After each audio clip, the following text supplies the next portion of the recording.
Bonjour madame, bonjour monsieur, et bienvenue à l'introduction au livre de la Genèse.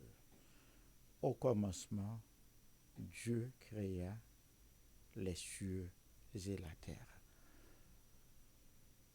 La Genèse, c'est le livre de la création, le livre des origines. Dès le premier verset, Moïse nous confronte au Créateur. Au commencement, Dieu. Origine de l'univers, Dieu créa le ciel et la terre. Origine de l'homme, Dieu fit l'homme de la poussière de la terre, il souffla dans ses narines un souffle de vie et l'homme devint un être vivant. Dieu fit tomber un profond sommeil sur l'homme. Il tira une des côtes de l'homme et avec cette côte qu'il a prise, il forma une femme et amena celle-ci vers l'homme.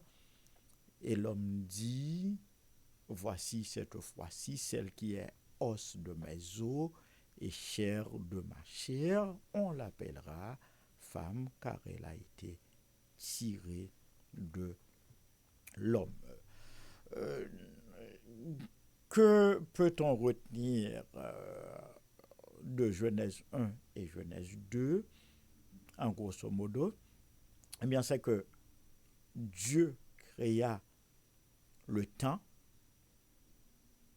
au commencement. Dieu créa l'espace au commencement. Dieu créa le ciel et la terre. Enfin, Dieu créa la matière, que la lumière soit. Que les eaux d'en haut se séparent d'avec les eaux d'en bas. Il appela l'amas des eaux qui sont en haut cieux. Il sépare le sec d'avec les eaux et il fit la terre et toute son armée. Il fit les luminaires, le grand luminaire, le soleil, les étoiles et la lune. Enfin, il fit les animaux marins, les animaux aquatiques, les animaux ailés. Et en dernier lieu, il fit l'homme. C'est l'origine de l'univers, l'origine de l'humanité.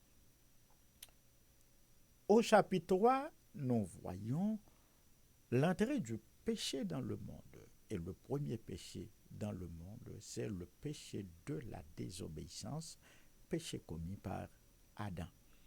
Chapitre 4, nous avons là l'origine de la civilisation. La famille est apparue avec ce premier verset où il est dit « J'ai conçu un homme avec l'aide de l'Éternel ». Dixit Ève.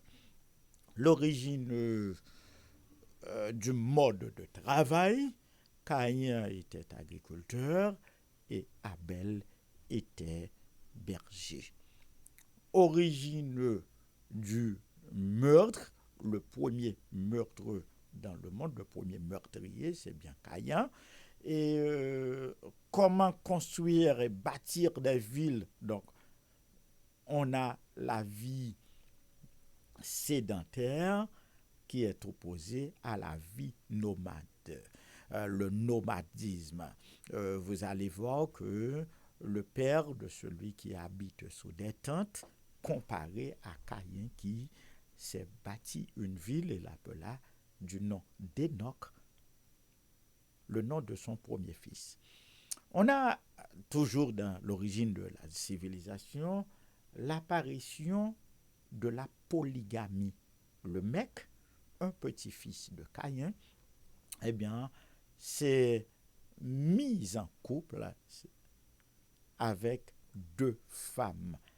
Et on va voir l'apparition de la musique, le père de ceux-là qui joue le chalumeau, et puis on va voir l'origine des instruments de guerre, ou encore des instruments aratoires, avec Tubal-Caïn, et enfin, en Genèse chapitre 4, le verset 26, après la naissance de Seth, on commença à invoquer le nom de l'Éternel. Donc, c'est l'apparition de la religion.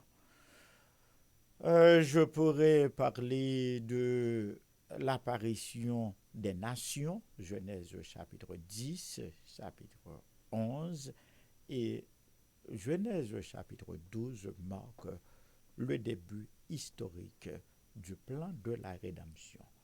Le proto-évangile, la première annonce faite concernant la venue du Messie a été faite par Dieu en Genèse 3,15. Je mettrai inimitié entre toi et la femme, entre ta postérité et sa postérité. Celle-ci t'écrasera la tête et toi, tu lui blesseras le talon. Le proto-évangile, eh bien, c'est l'annonce qui a été faite pour l'humanité d'un sauveur à venir. Lequel sauveur est celui que vous savez mieux que moi, notre Seigneur et Sauveur Jésus-Christ. Eh bien, la Genèse énumère une liste de figures incontournables de l'histoire biblique. On vous a présenté Dieu. Il est le créateur de toutes choses. Il est le Dieu qui fit alliance. Et des 8 grandes alliances que l'on connaît à la Bible, 5 d'elles figurent dans le livre de la Genèse. Par exemple, on a alliance de Dieu avec Adam avant le péché et alliance de Dieu avec Adam déchu. Alliance de Dieu avec Noé, qui sera le père de la nouvelle humanité, de l'humanité post-diluvienne. Alliance de Dieu avec Abraham et alliance que Dieu va renouveler avec Isaac, son fils, et Jacob, le père des 12 tribus d'Israël. Comme autre grande figure, l'homme, c'est ce que nous étudions comme doctrine, l'anthropologie biblique. Satan, la démonologie, Noé, Abraham, le père de la foi, et puis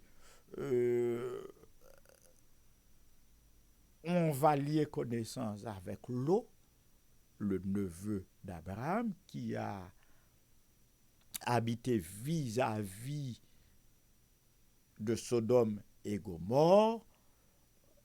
Et il y a Pharaon, où Joseph va séjourner en Égypte. Pharaon, souverain d'Égypte, c'est un peu redondant, parce qu'il n'y a Pharaon nulle part ailleurs, excepté qu'en Égypte. Seulement, je l'ai dit de cette façon, c'est justement pour ceux-là qui nous découvrent, ou encore qui découvrent le récit biblique pour la première fois. Quoi d'autre vous faire comprendre au livre de la Genèse? Eh bien, le livre peut se résumer en 3 mots. Ces 3 mots sont Genèse, dégénération et régénération. La Genèse, c'est le livre des origines. Le premier homme sur la terre, c'est Adam. La première femme, c'est Ève. Le premier né d'une femme, c'est Caïn. Le premier meurtrier, c'est Caïn. Le premier ingénieur du monde, c'est Caïn. Le premier qui bâtit un autel à l'Éternel au sortir de l'arche, c'est Noé. Genèse chapitre 8. La première mention du mot adoration se trouve en Genèse chapitre 22, le verset 5. Le premier dictateur universel, c'est Nimrod, et c'est lui qui avait assemblé la population dans la plaine de Shinéar pour construire la tour de Babel. Euh, En fait, que retenir en définitive, la Genèse, ce n'est pas seulement l'histoire des origines, c'est aussi l'histoire de la dégénération. Et remarquez que tout ce que Dieu a construit, Satan se fait un devoir de le détruire. Mais ce qui est admirable, c'est que le Dieu de la Bible, le Dieu de la Genèse, c'est aussi le Dieu des recommencements. Au moins, il y a 5 commencements ou encore 5 recommencements dans le livre de la Genèse. C'est extraordinaire et cela devrait nous réconforter car Dieu peut recommencer avec nous.